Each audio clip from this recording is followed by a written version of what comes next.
talk about ballad. हम sonnet और word पे डिस्कशन ऑलरेडी कर ही चुके हैं, तो this is also literary form ballad. Actually ballad is a folk song. Okay friends, folk songs.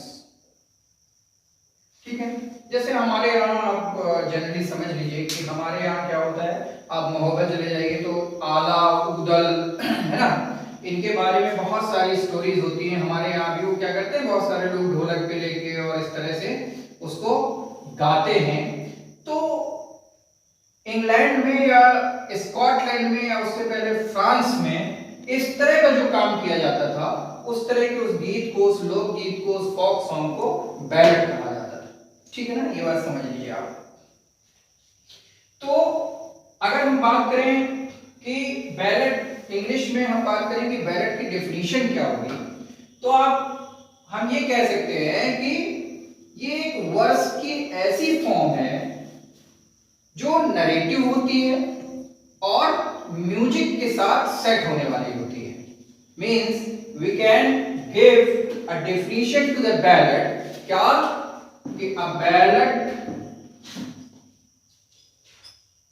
क्या है, क्या डेफिनेशन हो सकती है इसकी, ये क्या है, ए फॉर्म ऑफ वर्स है.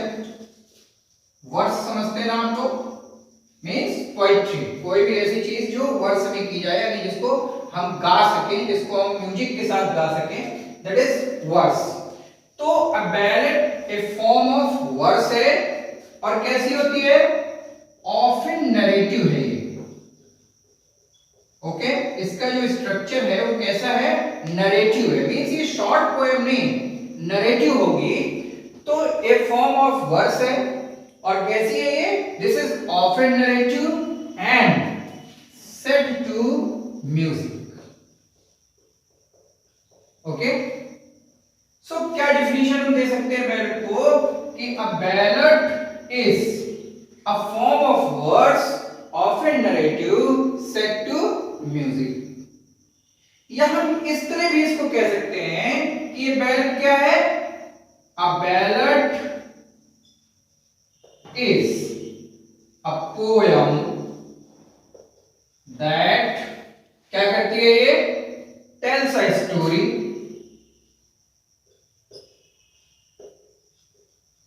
Right students, yes yes correction, बिल्कुल.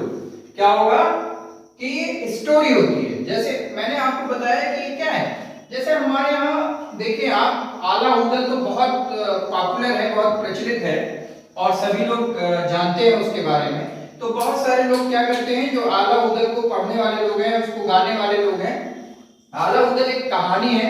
तो ये जो ट्रेडिशनल स्टोरीज होती थी, जो बहुत सारी माइथोलॉजिकल स्टोरीज हैं, ट्रेडिशनल स्टोरीज हैं, और उनमें क्या होता था, उनमें एक स्टोरी होती है और उस स्टोरी को गा गा के सुनाया जाता है. और ये कहां से, बहुत पहले से चला आ रहा है, जब ओरली इनको यूज किया जाता था. बाद में इसको लिखने लगे लोग, ये पोएट्री में एक पोएटिक फॉर्म बनी.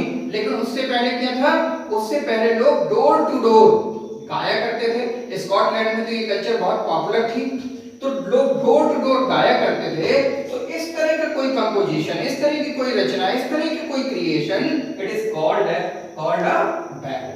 Okay, so we can say कि a ballad is a form of verse of a narrative and set to music.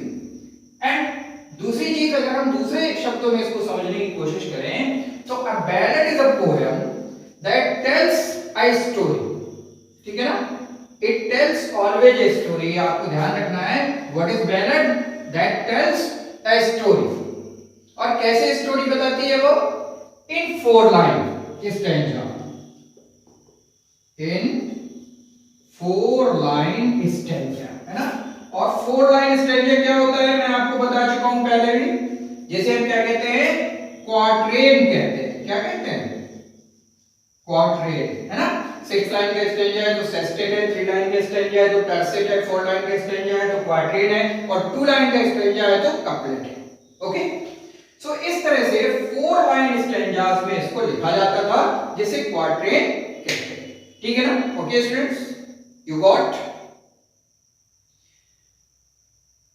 तो देखिए जो बैलेड की जो डिफिनीशन है वो ये है कि a ballad is a form of verse often narrative set to music। ठीक है, नरेटिव होगी और म्यूजिक के साथ सेट होने वाली होगी। In the same way because it has lyrical quality, है ना? So poem that tells a story, इस पोएम में एक स्टोरी होती है और कैसी स्टोरी होती है? 4 लाइन स्टैंजा में होती है। ठीक है, इसकी जो राइम स्कीम है वो कई बार ए बी है और कई बार कई लोगों के साथ ए बी सी बी भी मिलती है। ठीक है, खैर, तो a ballad is a poem that tells a story in 4 line stanza। Clear? If we talk about the origin of ballad, तो अगर हम बैलेड के ओरिजिन की बात करें, बैलेड की हिस्ट्री की बात करें, तो आप ये जान लीजिए कि कुछ क्रिटिक्स यहां तक कहते हैं कि this is the most ancient literary form. Okay, may I erase this? Note कर लिया आप लोगों ने? क्यों दर्शन? Have you noted? Okay. Irfan, have you noted? Okay. तो इस तरह से बहुत सारे क्रिटिक्स हैं या बहुत सारी जगह ऐसा भी पढ़ा गया है, तो इट्स नॉट वेरी ऑथेंटिक, ये बहुत ऑथेंटिक जानकारी नहीं है, लेकिन ऐसा कहा जाता है कि शायद जो बैलेड है it is the most ancient, the most ancient literary form. ठीक है ना? ये ध्यान रखिए कि बैलेड के बारे में ये बात कही जाती है कि ballad is the most ancient of all the literary forms. Okay, यानी अगर हम बात करें पोएट्री में लिटरेरी फॉर्म्स की, तो बैलेड को, और पोएट्री वर्ड की बात नहीं कर रही, even before drama, before prose, before poetry, novel तो खैर बहुत बात की चीज है। तो the most ancient of all the literary forms, जितनी भी लिटरेरी फॉर्म्स हैं उनमें सबसे पुरानी एंशिएंट अगर कोई चीज है तो वो बैलेड है, ऐसा कहा जाता है। Though there is no authentic knowledge about it, बहुत ऑथेंटिसिटी के साथ ये बात नहीं कही जाती, लेकिन फिर भी कहा जाता है। तो आपको इस बात को भी दिमाग में रख लेना है कि ये कैसी फॉर्म है। This is the most ancient of all the literary forms. Okay, अब हम बात करते हैं कि आखिर इसकी ओरिजिन कहां होती है, कौन सी वो जगह है जहां बैलेड की ओरिजिन हुई। तो देखिए, बैलेड को ये बताया जाता है कि मेडिवल फ्रेंच, ठीक है, यानी 13th 14th सेंचुरी का जो फ्रांस था, वहां एक शब्द आपको मिलेगा, जी बिल्कुल, फ्रेंच सॉन्ग जो होता है उसको बैलेडी कहते हैं। फ्रांस में इसको कहते थे बैलेडी, और इस बैलेडी से क्या बना? बैलेड बना। ठीक है, बैलेडी कहते थे या बैलेड कहते थे। ठीक है, वहां से इसको ड्राइव किया गया। ठीक है, और इसका मीनिंग क्या होता था? Dance song. मीन्स कुछ लोग गाते थे और फिर उसमें 1 2 लोग 3 लोग 4 लोग होते थे, वो डांस करते थे। इस तरह से ये बैलेड जो पोएटिक फॉर्म है वो चलती थी। ठीक है, दूसरी इसकी ओरिजिन के बारे में दूसरी बात भी बताई जाती है कि स्कॉटलैंड से भी इसकी ओरिजिन को जोड़ा जाता है, यानी स्कॉट लैंग्वेज का, स्कॉटलैंड की जो स्कॉटिश है उस लैंग्वेज का जो वर्ड है वो क्या है? बेलारिस। वहां से भी इसको जोड़ा जाता है और उसका भी मीनिंग होता है बेलार। बेलार का मीनिंग होता है टू डांस, राइट? मींस कहीं ना कहीं बैलेड का जो कंपोजिशन हो रहा था उसमें डांस की अपनी एक भूमिका थी, डांस का अपना एक रोल था। तो अगर हम फ्रेंच चैंसर की बात करें, यानी चैंसर मींस फ्रेंच सॉन्ग, तो अगर हम चैंसर की बात करें तो वहां क्या था? ये बैलेडी था या बैलेड था, एक तरह का डांस सॉन्ग था। इसी तरह से स्कॉटलैंड में भी एक्चुअली जो इंग्लिश लिटरेचर में बैलेड है उसको स्कॉटलैंड की बैलेड से ही जोड़ा जाता है, स्कॉटलैंड में बहुत सारे लोग थे जो अपना ढपली ले लेते थे, निकल पड़ते थे और वहां के किसी एक ऐसे व्यक्तित्व की, किसी पर्सनैलिटी की वो कहानी, कोई वीर होता था, कोई योद्धा होता था, वॉरियर जो होते थे, ठीक है, या कोई बहुत ऐसा पब्लिक फिगर होता था जिसको बहुत सारे लोग जानते थे, उनकी बहादुरी की कहानियां, तमाम तरह की कहानियां उनके बारे में जो गीतों में गा के सुनाई जाती थी, वो जो स्ट्रक्चर था, वो जो चीज थी, वो क्या थी? वो बैलेट थी। आगे समझिए, ठीक है ना? क्या हुआ बैलेट के साथ? चूंकि ये ओरली चलती थी, उस टाइम लिखी तो जाती नहीं थी, तो जेनरेशन टू जेनरेशन पास हुई। बैलेट की जो फॉर्म है वो जनरेशन टू जनरेशन पास होती है, एक जनरेशन से दूसरी जनरेशन में, है ना? पहले पिताजी गाते थे उसको, फिर उनका बेटा गाने लगा, फिर उसका बेटा गाने लगा, तो इस तरह से जनरेशन टू जनरेशन वो बदली। और इससे क्या हुआ कि उसकी लैंग्वेज में भी बहुत सारे चेंजेस आते गए, क्योंकि ओरल थी, वो लिखी हुई नहीं थी, बहुत बाद में इसको लिखा गया। तो इस तरह से जो बैलेट थी वो कहां ओरिजिन होती है? बैलेट की दो तरह की ओरिजिन आपको मिलती है, एक तो फ्रांस है, किस वर्ड से? बैलेडी या बैलेड वर्ड से, और दूसरा है स्कॉटलैंड, किस वर्ड से? बेलारस से। ओके, दोनों का मीनिंग टू डांस, या जो बैलेडी है फ्रांस में उसका मीनिंग डांस सॉन्ग होता है। तो इस तरह से बैलेट को वहां से लिया गया है। क्लियर?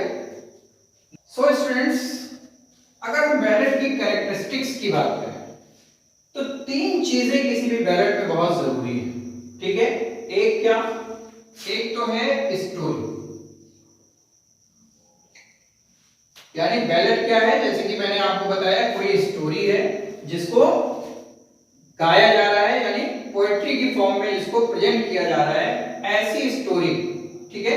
वो क्या है? वो बैलेट है। ओके, दूसरी चीज क्या है इसमें? इमेजरी। ये बैलेट की खास चीज है, बैलेट का खास इंग्रेडिएंट्स है, इमेजरी होनी चाहिए बैलेट में। और तीसरी चीज है म्यूजिक, मींस ऐसा structure which tells a story and which has imagery and which is able to be set with music, इस तरह के स्ट्रक्चर को ही हम बैलेट कहेंगे। Okay, now students, if we talk about ballad in English literature, अगर हम English literature में ballot की बात करें, या बैलेट को अभी मैं कह दूं कि बैलेट के काइंड्स की बात करें, हम काइंड्स ऑफ बैलेट अगर हम बात करें,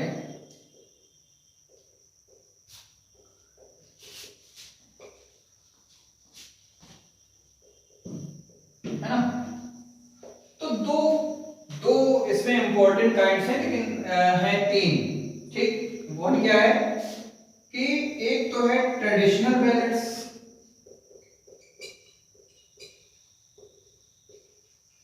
अब ट्रेडिशनल बैलेट्स क्या है? ट्रेडिशनल बैलेट्स मींस वो बैलेट्स जो क्या होती थी, जैसे मैंने आपको बताया, जनरेशन टू जनरेशन ओरली जो गाई जा रही थी, जो स्टोरी सुनाई जा रही थी in the form of poetry, they are traditional ballads, है ना? अगर हम इंग्लैंड में ट्रेडिशनल बैलेट की बात करें तो जो अर्लीस्ट एग्जाम्पल मिलता है बैलेट का, वो क्या है? जुडास। इसको नोट कर लेना चाहिए आपको, मैं चाहूंगा, दैट इज जुडास, JUDAS। कहां मिलता है, कब मिलता है? 13th सेंचुरी, ठीक है ना? Now we are talking about ballad in English literature. तो इंग्लिश लिटरेचर में जो ट्रेडिशनल बैलेट है, उनका जो बहुत 13th सेंचुरी में एक रिकॉग्नाइजेबल फॉर्म मिलती है बैलेट की, और वो क्या नाम था उस बैलेट का? जुडास। इसी तरह से आपने नाम सुना है रॉबिन हुड का, है ना? बहुत सारी मूवीज भी बनी है उस पे, बहुत सारी कार्टून मूवीज हैं। तो ये भी एक बैलेट थी, वो जो कार्टून मूवीज बन रही हैं वो भी बैलेट पे ही बन रही हैं। इस तरह का रॉबिन हुड टाइप का पता नहीं कोई कैरेक्टर था भी कि नहीं था, लेकिन उसके बारे में बहुत सारी स्टोरी जो गा के सुनाई जा रही थी, वो धीरे धीरे आपके इन सब चीजों में आ गई, है ना? तो एक बैलेट है अ जेस्ट ऑफ रॉबिन हुड, ये भी बहुत पुरानी बैलेट है, अ जेस्ट ऑफ रॉबिन हुड, ठीक है ना। पहले नाम इसका इस तरह लिखा जाता था, अब आप लिखते हैं ROBIN, है ना, HOOD, तो रॉबिन हुड हो गया। लेकिन पहले क्या था, सॉरी, रॉबिन हुड इस तरह लिखते थे, है ना। तो ये भी एक बैलेट है जो बहुत पुरानी है, वही करीब 15th सेंचुरी। ये कब की है, ये 15th सेंचुरी की है, ठीक है। तो ये ध्यान रखिए कि जो सबसे पहली बैलेट एक तरह से इंग्लिश लिटरेचर में कही जाए, जिसका ऑथेंटिक सोर्स है वो क्या है, दैट इज जुडास। और दूसरी जो 15th सेंचुरी में हमें मिलती है, अ जेस्ट ऑफ रॉबिन हुड। इसी तरह से एक तो लिटर ट्रेडिशनल बैलेट हुई, और दूसरी होती थी broadside ballad. Broadside ballad, okay students. Broadside ballads क्या है, ठीक है, इसमें हमें बहुत ज्यादा जानने की जरूरत नहीं है, बस ये जान लीजिए कि एक काइंड है बैलेट का। और तीसरी तरह की जो बैलेट है वो लिरिकल बैलेट है, लिटरेरी बैलेट, ठीक है। तो लिटरेरी बैलेट में वो सारी बैलेट हैं जो लिखी गई, है ना, जो लिटरेचर में आई। जैसे जितनी भी हम बैलेट अभी आगे एग्जांपल देखेंगे, जैसे किड्स की ला बैलेट, डेप्थ मर्सी पढ़ी है आपने इंटरमीडिएट में, है ना, बैलेट है, या इनको कई बार लिरिकल बैलेट भी कहा जाता है, लिरिकल बैलेट, है ना।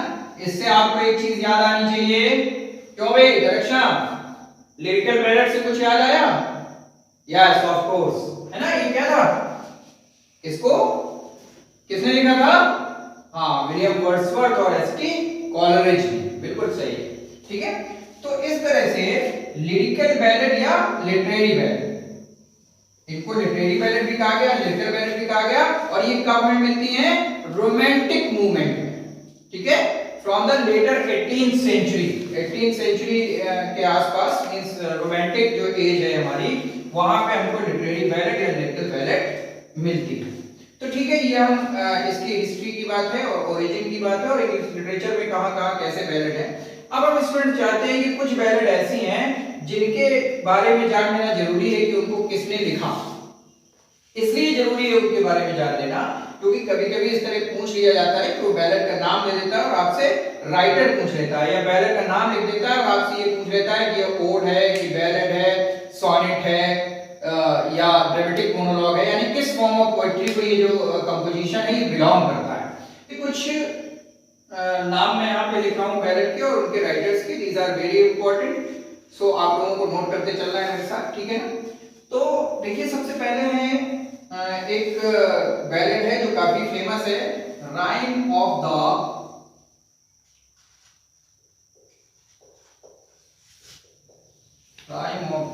एंशिएंट मैरिनर, ठीक है ना, rhyme of the ancient mariner, ठीक है। किसने लिखा था इसको, एसटी कॉलरिज। कौन, पूरा नाम जानते हैं आप, कौन बताएगा पूरा नाम, yes direction, yes, Samuel Taylor Coleridge, okay, very good. अब देखिए, ये वो पोएम है जिसको लिरिकल बैलेट में शामिल किया गया था, ठीक है ना। लिरिकल बैलेट लिखी थी ना एसटी कॉलरिज और विलियम वर्ड्सवर्थ ने, कब पब्लिश हुई थी,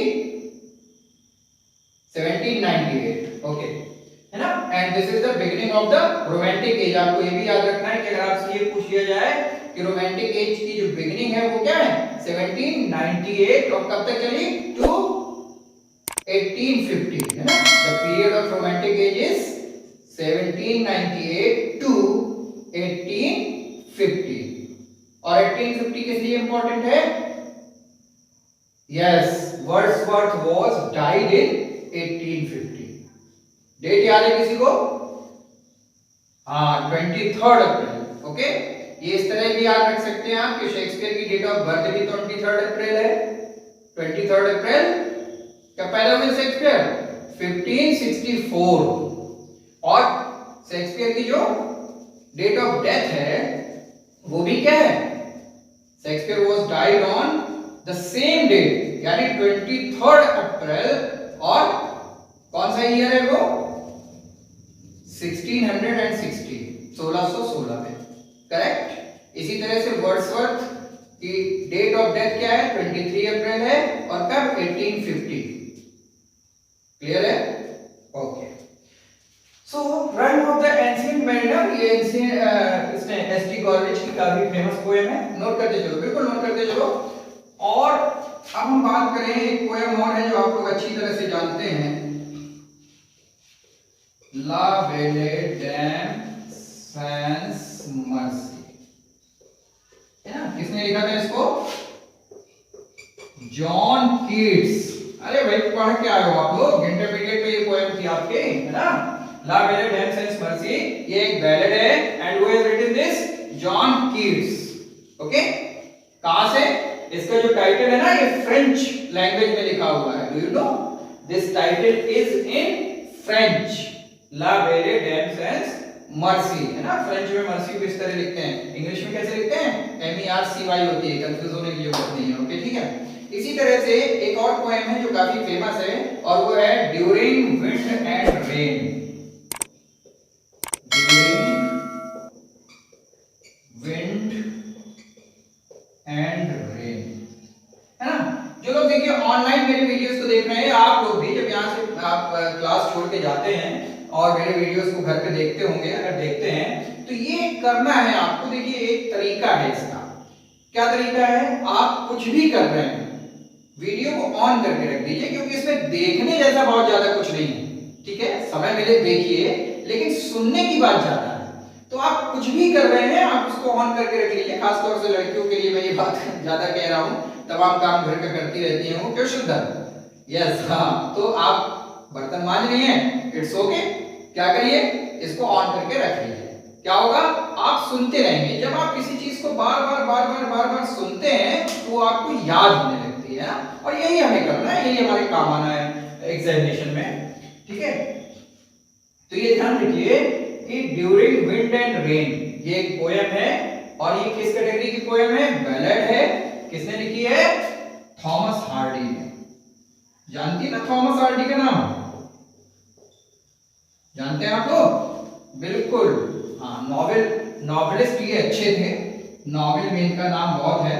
तो थॉमस हार्डी ने बैलेड भी लिखी है, और उनकी ये बैलेड है during wind and rain. Thomas Hardy ने पोएट्री भी लिखी है, ठीक है, डार्क एंड थ्रश वगैरह अच्छी पोएम्स हैं इनकी। तो ड्यूरिंग विंड एंड रेन ये एक बैलेड है, थॉमस हार्डी ने लिखी है, ठीक है। इसी तरह एक और बैलेड है जो याद करने लायक है, जो हमें याद रखनी चाहिए, ठीक है ना स्टूडेंट। और वो क्या है, the ballad of reading growl. The ballad of reading God, ठीक है, इसको लिखा था ऑस्कर विल्ड ने, राइट। और एक और है पो साहब की, एडगर एलन पो ने लिखी है, एनाबेल ली। क्या है, दैट इज एनाबेल ली। किसने लिखी, एडगर पो, ठीक है ना। ये ध्यान रखिए, एडगर एलन पो इनका पूरा नाम है, एडगर एलन पो। तो ये इंग्लिश लिटरेचर की काफी फेमस वेल नोन बैलेड है, जिनको मैं चाहता हूं कि आप नोट कर लें, और इनको कम से कम इतना याद भी कर लें कि किसने लिखी, ठीक है। तो खास तौर से ये जो rhyme of the ancient mariner है, एसटी कॉलेज ने लिखी, ये आपके कोर्स में नहीं है कोई भी पोएट एसटी कॉलेज वगैरह, लेकिन चूंकि ये जो rhyme of the ancient mariner है, इसको पब्लिश किया गया था वर्ड्सवर्थ की लिरिकल बैलेड के साथ, ठीक है ना। तो कभी-कभी पूछ लिया जाता है कि कौन सी फेमस पोएम एसटी कॉलेज की लिरिकल बैलेड के साथ पब्लिश की गई, और अगर उसमें ऑप्शन आपको मिल रहा है rhyme of the ancient mariner, तो आपको उसको टिक करना है। ओके स्टूडेंट्स, तो बैलेड में इतना ही, फिर अगला देखते हैं, ठीक है। तब तक के लिए थैंक यू। जो लोग ऑनलाइन मेरे इस वीडियो को देख रहे हैं, उनसे मेरी रिक्वेस्ट है कि please like it, subscribe it and share it.